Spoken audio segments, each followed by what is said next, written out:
में आपका हार्दिक स्वागत है। आज हम दिल्ली के अंदर हम बात कर रहे हैं कि एक जख्म ठीक नहीं होता है, उससे पहले दूसरा जख्म दे दिया जाता है। वो जख्म भरने की भी तलाश में नहीं होता है, लेकिन उससे पहले उस पर जो मरहम है वो लगाने की ज़रूरत नहीं पड़ती। उससे पहले एक जख्म और दे दिया जाता है। कि अगर हम सीधी बात कहें कि इनडायरेक्ट में चोर रास्ते से आईएएस बनाना, सेक्रेटरी बनाना, आज यूपीएससी, एसएससी को नामो निशान ख़त्म करने के लिए, एजुकेशन का नाम ख़त्म करने के लिए ये आज सरकार जो षड्यंत्र रच रही है, उसी वार्ता के बीच हमारे बीच में डॉक्टर एस.एन. गौतम जी आई। हम बात करते हैं कि जो इस समय जो आज जो 7 साल देश को जो सरकार चला रहे हैं, इस समय जो उनकी जो नीति है वो क्या है।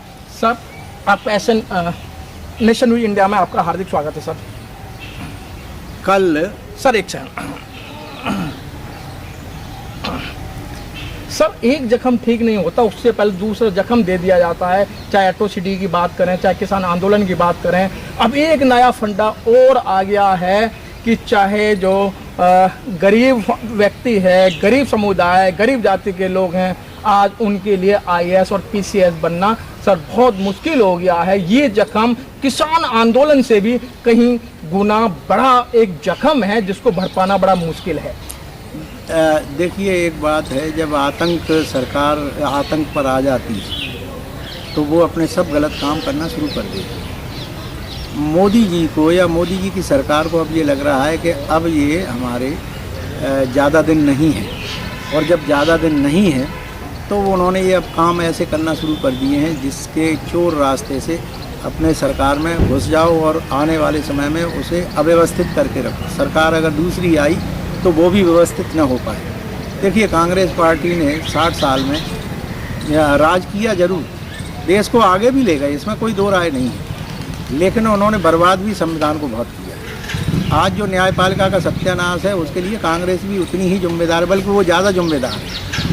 और शिक्षण संस्थाओं के लिए भी आज जो हालात है उसके लिए भी कांग्रेस जिम्मेदार है। कांग्रेस ने 10 साल अपने राज में कहीं भी कोई ऐसी स्ट्रॉन्ग एक्शन नहीं लिया जिससे कि संविधान को मजबूती से लागू किया जा सकता होता। तो आज आप जो संविधान का बुरा हाल देख रहे हैं या संविधान के प्रति आप जो नीति अपना रहे हैं, ये वो कहते हैं ना, कांशीराम जी ने कहा था, एक नागनाथ है, एक सांपनाथ है। दुर्भाग्य हमारा ये रहा कि जब 93 में मुलायम सिंह और कांशीराम जी के साथ समझौता हुआ तो ये जो शक्तियाँ थीं, इन शक्तियों ने उस समझौते को तोड़वा दिया। अन्यथा उस समय एक नारा दिया गया था, वो नारा बड़ा सार्थक था।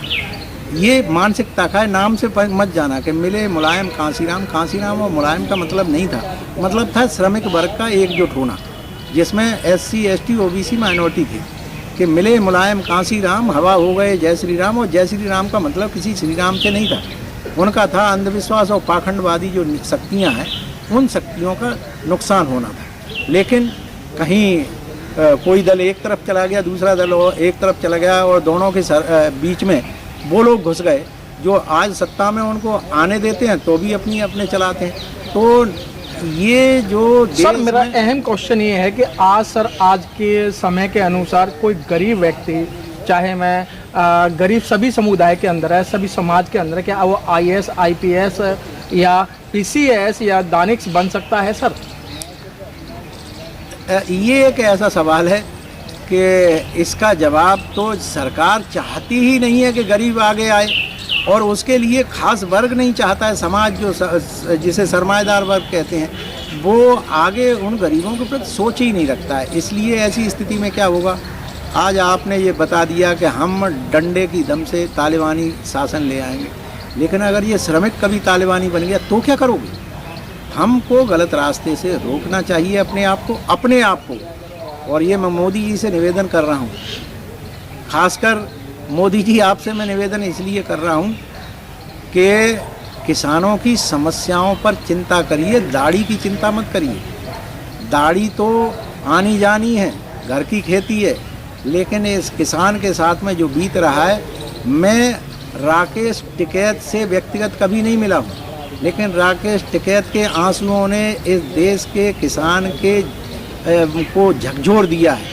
ठीक उसी के साथ में आप ये चोर दरवाजे से ब्यूरोक्रेट्स ला रहे हो, ये आपका गलत है। आप की जो मानसिकता है, जो गुजराती मानसिकता है, गुजराती मानसिकता बिजनेस से जुड़ी हुई है। अच्छा लाभ कमाने की कोशिश करो, लेकिन इस देश के नौजवानों को जो शिक्षा में विश्वास रखते हैं, बड़ी मेहनत करके अपने घर को बेच करके भी लोग बाग IAS बनने का प्रयत्न करते हैं, IPS बनने का स्वप्न देखते हैं, वो अकेले सूर्यकास्ट ही नहीं है, उसमें ब्राह्मण का भी गांव का बेटा होता है, छत्री का भी गांव का बेटा होता है, वैश्य का भी गांव का बेटा होता है, और ये किसानों के बच्चे तो होते ही हैं। सिर्फ एक स्वप्न लेके चलते हैं कि हम भी ब्यूरोक्रेट बन के इस देश में कुछ करेंगे। राजनीति में बहुत से ऐसे स्थान दे दिए गए हैं जिसमें आप जैसे लोग प्रधानमंत्री बन जाते हैं, जिनकी डिग्रियों को लेकर के आपके बहुत से मुख्यमंत्री उठाते रहते हैं। अनपढ़ और जाने क्या क्या शब्दों का मैं उपयोग नहीं करना चाहता, तो इतना झांसा मत दीजिए देश को, इसे तालिबान की तरफ मत ले जाइए। मैं बड़े स्पष्ट तौर पे आपसे ये कह रहा हूँ कि आपका जो है आत्मघाती स्टेप है, और इलेक्शन कमीशन से मैं निवेदन करता हूँ कि बहुत ही आक्रोश के साथ में जनता ये आपसे कह रही है कि EVM को ख़त्म करिए। जनता के वोट के अधिकार को EVM के कारण ख़त्म कर दिया गया है, और न्यायपालिका से भी मैं कहता हूं कि संज्ञान इस पर लिया जाना चाहिए। हमें अपने देश को देश बना के रखना चाहते हैं। अगर आप संविधान में विश्वास रखते हैं, मैं अब स्पष्ट कह रहा हूँ, न्यायपालिका अगर संविधान की सुरक्षा चाहती है, न्यायपालिका अगर चाहती है कि संविधान सुरक्षित रहे, तो न्यायपालिका को स्वयं संज्ञान लेना चाहिए कि EVM से इलेक्शन ख़त्म करके और एक ऐसा सिस्टम लाया जाए जिसमें कम से कम बेईमानी हो सके। इलेक्शन को प्रॉपर तरीके से अगर कराया जाए, इस देश में लोकतंत्र स्थापित रहेगा ही, क्योंकि ये देश मानवता की लड़ाई के लिए जाना जाता है। ये बुद्ध के मानवतावादी सिद्धांत पर चलेगा।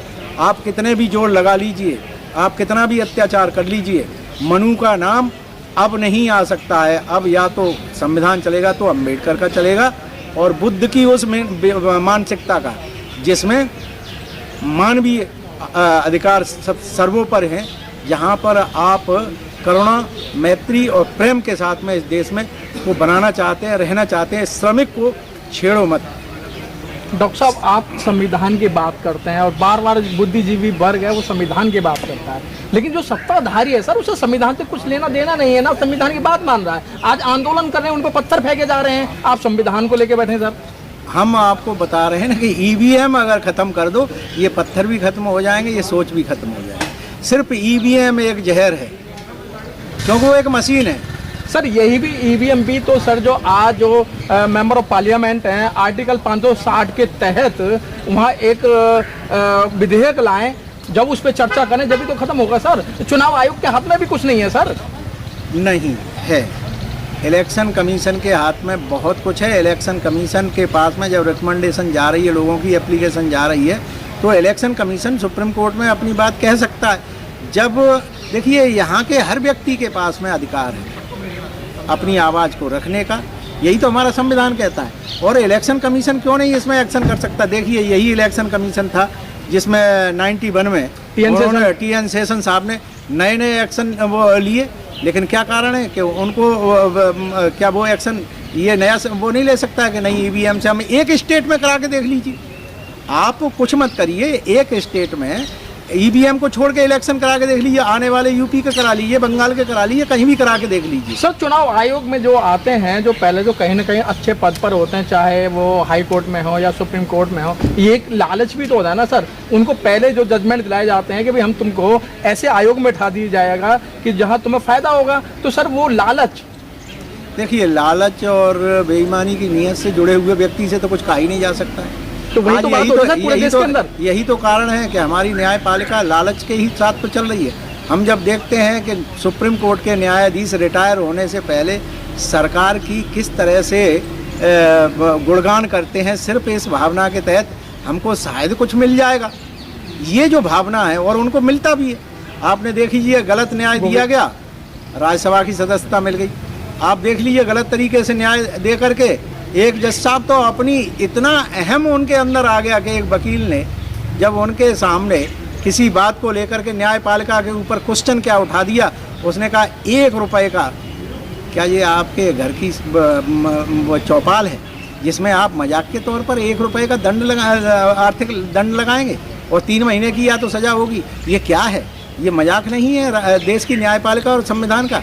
और उन न्यायाधीशों को आप ये कहते हो महामहिम और फलाने महिम, अरे किस बात के महिम रहे जब तुमने अपनी नीयत को एक पब्लिक के सामने खोल के रख दिया? क्या है ये? न्यायाधीश की गरिमा उसके न्याय से देखी जाती है। चापलूसी करने से आपको राज्यसभा में अगर जाना है, लोकसभा में अगर जाना है, कौन मना करा है? रिजाइन दे दो। आप वक्त से पहले रिजाइन दे करके अपने पॉलिटिक्स ज्वाइन करिए और वहाँ से अपने इलेक्ट होके आइए। और भी पब्लिक के लोग हैं, और जो IAS और PCS और इसके लिए जो बैकडोर एंट्री की जा रही है, हम तो ये कह रहे हैं कि आने वाले इलेक्शन में ये एजेंडा बनना चाहिए कि जितने भी बैकडोर से एंट्री आए हुए जो भी अपने इस तरह के वो लिए जाएंगे, सबको निरस्त कर दिया जाएगा और उनके ऊपर आर्थिक दंड भी लगाया जाएगा। और सुप्रीम कोर्ट को देखिए, एक बात आपको बता दें, सुप्रीम कोर्ट को विधायिका के अधीन होना ही चाहिए। अगर सुप्रीम कोर्ट बेलगाम हो जाएगा, उधर विधायिका भी बेलगाम हो जाएगी। अगर सुप्रीम कोर्ट अपने सही एक्शन लेगा, विधायिका उसके अंडर में काम वो उससे डरेगी। लेकिन यहाँ डर खत्म हो गया है, क्योंकि बांट के खा लो तुम अपने लोकसभा में, चाहे कुछ भी करो, हम अपने इम्पीचमेंट मोशन नहीं आएगा। इसका बहुत बड़ा उदाहरण है अनटचेबिलिटी एक्ट के ऊपर जिन न्यायाधीशों ने जो निर्णय दिया था, वो निर्णय सिर्फ RSS और BJP को फ़ायदा पहुंचाने के लिए सोची समझी की गई साजिश के तहत था। इसकी अगर इंक्वायरी हो, इस समय अगर इम्पीचमेंट मोशन आ जाता, तो इन जजों को और भी जजों को इससे सबक मिला होता। आज तो जज अब चौड़े में खुद ही कह रहे हैं कि संविधान खतरे में है। पब्लिक का आदमी तो उन्हीं को देख करके तो कह रहा है। अच्छा डॉक्टर साहब, चलते चलते जो लोग IAS IPS और PCS की तैयारी कर रहे हैं, UPSC की तैयारी कर रहे हैं, उन लोगों के लिए, उन स्टूडेंटों के लिए, उन गरीब परिवारों के लिए आप क्या संवेदना व्यक्त करते हैं? संवेदना हम क्यों व्यक्त करें? नौजवान हो, खून अगर खौल रहा है तो निकल के आओ। हम 16 तारीख को जंतर मंतर पर प्रदर्शन कर रहे हैं। इधर भीम मिशन के तहत कर रहे हैं। उसमें आप शामिल होइए, किसी भी वर्ग विशेष और जाति धर्म को छोड़कर। उसके बाद हम 7 तारीख को, 7 मार्च को हम राष्ट्र को बंद का आह्वान कर रहे हैं। उसमें SC ST OBC क्या, सभी वर्ग के पढ़े लिखे नौजवान अपने सड़कों पर उतरें और इस सरकार को बता दें कि यहाँ का नौजवान ईमानदारी के साथ में सिलेक्शन कराने में आगे आना चाहता है। पढ़े लिखे नौजवान हो और आप संवेदना से काम अगर लेना चाहते हो तो बैठो घर पर। तुम्हारी संवेदना है, हमारी क्या संवेदना तुम्हारे साथ हो सकती है? हम कोई इलेक्शन को कंडक्ट करने वाले थोड़े ही हैं। हम तो आपको उत्साह भरने वाले हैं। हम तो आपकी फ़ीस जमा करते हैं। हमारा बेटा अगर IAS की तैयारी कर रहा है तो उसे क्वालिफाई करना है। अब क्वालिफाई अगर वो नहीं कर पा रहा है और उसे कोई रोक रहा है तो उसे धक्का मार करके आगे आना चाहिए। अब आइए, हम तो सब नौजवानों का आह्वान कर रहे हैं, हर सड़क पर उतर के सरकार को आवाज़ दे दीजिए कि अब ये बेईमानी नहीं चलेगी। सरकार चलाइए, बेईमानी से नहीं, और बेईमान लोगों के हाथों में नहीं। अब तड़ीपारों का भी बहुत हो गया तड़ीपारी। अब तो ईमानदारी से अपनी डिग्री भी दिखानी पड़ेगी, अपनी पढ़ाई का सबूत भी देना पड़ेगा। और इस तरह से मुझे बड़ा दुख होता है कि आज हमारे देश में जो विधायक हैं, जो मेंबर पार्लियामेंट हैं, उनकी भाषा कितनी गलत भाषा है। आज ये किसान मजदूर का बच्चा जब गुस्से में होगा तो क्या करेगा? वो तो गाली देगा। लेकिन तुम तो अधिकारी हो, तुमको तो अधिकार मिला हुआ है। किसी को 5-5 लाख लोगों ने चुना है, किसी को 10-10 लाख लोगों ने चुना है। आप प्रतिनिधि हैं और आप कहते हैं किसान तो घर पे मर जाता है या कहीं पे भी मर जाता, उन्हें तो मरना ही था। अरे भाई, मरना अपनी जगह हो सकता है, लेकिन आपकी कोई संवेदना नहीं। इतनी मानवीयता मर गई है BJP की, इतना अपने अंदर से मानवता को खत्म कर चुके हो। तुमसे क्या उम्मीद की जा सकती है? तुम देश को प्यार करते होगे। तुम तो देश के सबसे गद्दार लोगों में से गिने जाने चाहिए, क्योंकि तुम जिस पोस्ट पर रहते हुए और जिसका खाते हो, जिस किसान के घर से हो, तुम उसी को लजाते हो। मुझे तो बड़ी ग्लानि होती है ऐसे लोगों से। ऐसे लोगों के लिए क्या कह सकता हूँ? यही कह सकता हूँ, तथागत इनको अक्ल दे। साधु साधु साधु।